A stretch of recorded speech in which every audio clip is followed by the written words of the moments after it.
ಅಲ್ಲ ಸೇರಿ 3,000 ಕೋಟಿ ಲೋನ್ ಕೊಟ್ಟಿದ್ರಲ್ಲ ರೀ, ಅದ ದೊಡ್ಡ ಸಾಧನೆ. ಯಾಕಂದ್ರೆ ಸರ್ಕಾರ ಕೊಡದಿದ್ರು ನಾವು ಹಾಕಿ ಕೊಟ್ಟಿದ್ದೇವೆ ರೀ. ಹಾಕಿ ಕೊಟ್ಟಿದ್ದು ಬೇರೆ ಕಡೆ ರೀ. ಈಗ ಮಂಗಳೂರು DCS ಬ್ಯಾಂಕ್ ಅವ್ರು ಜಾಸ್ತಿ ಕಮರ್ಷಿಯಲ್ಗೆ ಹೋಗ್ತಾರೆ ರೀ, ಬಾಗಲಕೋಟದವ್ರು ಕಮರ್ಷಿಯಲ್. ನಾವು ಹೈಯೆಸ್ಟ್ ಅಂದ್ರೆ ರೀ 3,000 ಕೊಟ್ಟಿದ್ರು ಅಂದ್ರೆ ಅದು ರೈತರಿಗೆ ಭಾಳ ಅನುಕೂಲ ಐತಿರ. ಅದನ್ನ ಇನ್ನೂ ಹೆಚ್ಚು ಮಾಡೋಕ್ಕೆ ಪ್ರಯತ್ನ ಮಾಡ್ತಾರೆ.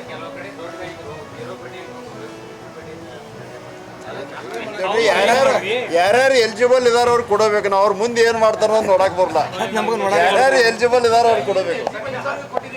ಇಲ್ಲ ಕೊಟ್ಟಿಲ್ಲ ಎಲಿಜಿಬಲ್ ಕೊಟ್ಟಿಲ್ಲ.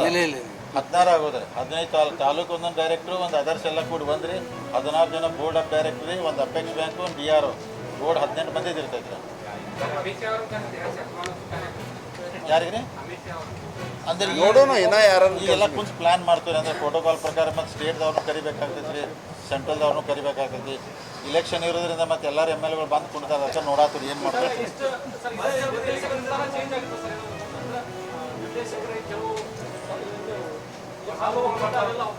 ಅವೆಲ್ಲ ಹೋಗಿ ಅದರ್ಸ್ ಒಳಗೆ ಒಂದೇ ಬಂದುಬಿಡ್ತೈತಿ. ತಾಲೂಕು ಹೆಚ್ಚೋದಿಲ್ಲ. ಈಗ ಅದು 5 ಸೀಟ್ ಇದ್ದದ್ದು 6 ಮರ್ಜ್ ಆಗಿ ಒಂದೇ ಆಗ್ತೈತಿ. ಈಗ ಅವಾಗ ಆಟೋಮೆಟಿಕ್ ಕೆಲವು ಮಂದಿ ಅನಿವಾರ್ಯ.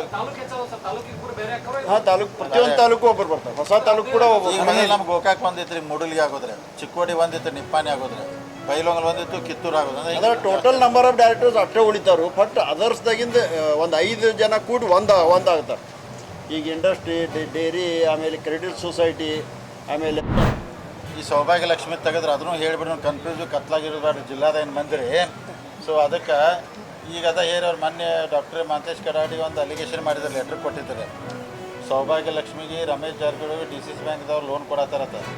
ಕ್ಲಿಯರ್ ಮಾಡ್ದೆ, ರಮೇಶ್ ಜಾರಕಿಹೊಳಿಗೆ ಲೋನ್ ಕೊಡತ್ತಿಲ್ಲ ರೀ, ಸೌಭಾಗ್ಯ ಲಕ್ಷ್ಮಿ ಕೊಡತ್ತಿಲ್ಲ. ಆ ಕಂಪ್ನಿ NCLTಗೆ ಹೋಗ್ತದೆ ರೀ. NCLTಗೆ ಹೋದ ನಂತರ NCLTಯಲ್ಲಿ ಬೇರೆದವ್ರು ಅನ್ನೋದು ಹರಾಜು ಮಾಡಿ ಕಂಪ್ನಿ ಆ ಫ್ಯಾಕ್ಟ್ರಿ ತೊಗೊಂಡ್ರೆ ಅದು ಲಕ್ಷ್ಮೀನಾರಾಯಣ ಕಂಪ್ನಿ ಅಂತ ಒಂದು ಕ್ರಿಯೇಟ್ ಆಯಿತು. ಪಾದ ಅಂತ ಆಯಿತು. ಪಾದ ಆದ ಲಕ್ಷ್ಮೀನಾರಾಯಣನ ಅವರೊಬ್ಬರು ಕ್ರಿಯೇಟ್ ಮಾಡ್ಕೊಂಡು ಒಂದು ಕಂಪ್ನಿ ಮಾಡ್ಯಾರ. ಲಕ್ಷ್ಮೀನಾರಾಯಣ ಕಂಪ್ನಿ ಅವ್ರು ಲೋನ್ಗೆ ಅಪ್ಲೈ ಮಾಡಿದ್ರು.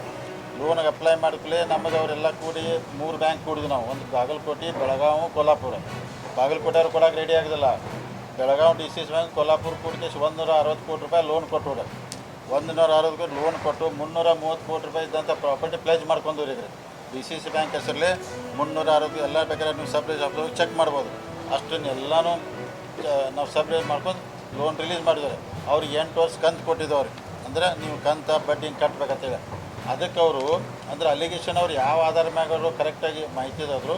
ಸೊ ಈಗ ಲೋನ್ ಕೊಡಬೇಡತ್ತ ಅವ್ರು ಬರೀತಾರೆ. ಲೋನ್ ಅಕಸ್ಮಾತ್ ನಾವು ಕೊಡಬೇಕಂದ್ರೆ ನಮ್ಮ ಬ್ಯಾಂಕಿಗೆ ಅಥವಾ ನಮ್ಮ ಅಧಿಕಾರಿಗಳು ಪ್ರಪೋಸಲ್ ಎಲ್ಲ ಸ್ಕ್ರೂಟ್ನಿ ಮಾಡಿ ಸರಿ ಐತೆ ಅಂತ ಕೊಡ್ತಾರೆ, ಸರಿ ಇಲ್ಲಾಂದ್ರೆ ಕೊಡ್ತಾರೆ. ಎಲ್ಲನೂ ಲೀಗಲ್ ಒಪಿನಿಯನ್ ತೊಗೊಂಡು ಮಾಡಿದ್ದೀವಿ.